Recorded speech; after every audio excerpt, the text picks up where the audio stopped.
नमस्कार मेरे प्यारे दोस्तों, आज हम बात करते हैं फेजर डायग्राम एलसीआर सर्किट के बारे में।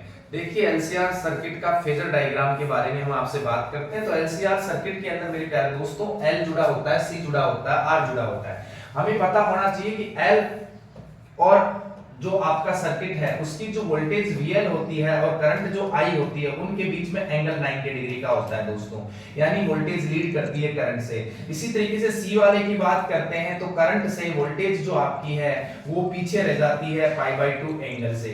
लेकिन मेरे प्यारे दोस्तों, जब हम R की बात करते हैं तो R वाले सर्किट के लिए आपकी जो वोल्टेज और जो करंट है वो सेम फेज में होती है। तो मेरे प्यारे दोस्तों, इन तीनों को मिलाकर के हम फेजर डायग्राम बनाते हैं। तो मेरे प्यारे दोस्तों, करंट को मैं एक्स एक्सिस पे लेता हूं तो वोल्टेज जो रेजिस्टेंस वाली है वो एक्स एक्सिस के अलोंग ही आएगी मेरे प्यारे दोस्तों, जिसको हम डायग्राम में OA वेक्टर से रिप्रेजेंट आपके सामने कर रहे हैं दोस्तों।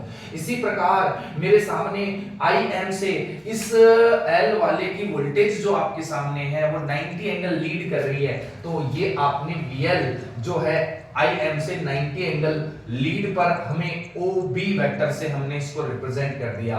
इसी तरीके से C के लिए जो वोल्टेज है करंट से π/2 एंगल पीछे चल रही है दोस्तों, तो ये करंट है इससे π/2 एंगल पीछे जो OC वेक्टर है उसके द्वारा हमने VC को रिप्रेजेंट कर दिया दोस्तों। अब आपके सामने मेरे प्यारे दोस्तों यहाँ पे कंडीशंस जो है वो ये बनती है, एक तो बनती है VL ग्रेटर देन VC वाली कंडीशन बना सकते हैं, एक बना सकते हैं VL इक्वल टू VC वाली कंडीशन बना सकते हैं, एक बना सकते हैं VL लेस देन VC वाली कंडीशन।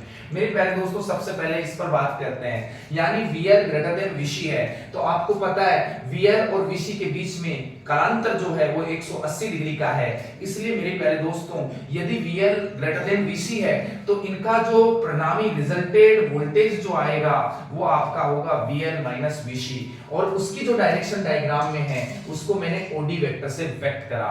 अब आपके मेरे प्यारे दोस्तों OD वेक्टर जो आपका है और OA जो वेक्टर आपका है दोनों के बीच में कालांतर 90 डिग्री का है, इसलिए इनकी रिजल्टेड जो वोल्टेज निकल के आ रही है VLCR मेरे प्यारे दोस्तों 5 एंगल आगे निकल के आ रही है। किससे दोस्तों? आपकी जो करंट है उससे। तो इसका मतलब ये आपके सामने बनकर के आया है, जिसको हम फेजर डायग्राम के नाम से जानते हैं मेरे प्यारे दोस्तों। ये आपका फेजर डायग्राम हो गया। ओके दोस्तों, इस तरीके से बन गया। आप इस फेजर डायग्राम की हेल्प से आप रिजल्टेड प्रतिबाधा निकाल सकते हैं मेरे प्यारे दोस्तों, इसका कलांतर निकाल सकते हैं, और ये आपका बिंदु P है, यानी आप इसकी हेल्प से प्रतिबाधा कलांतर सबको फाइंड कर सकते हैं। बताइए दोस्तों किस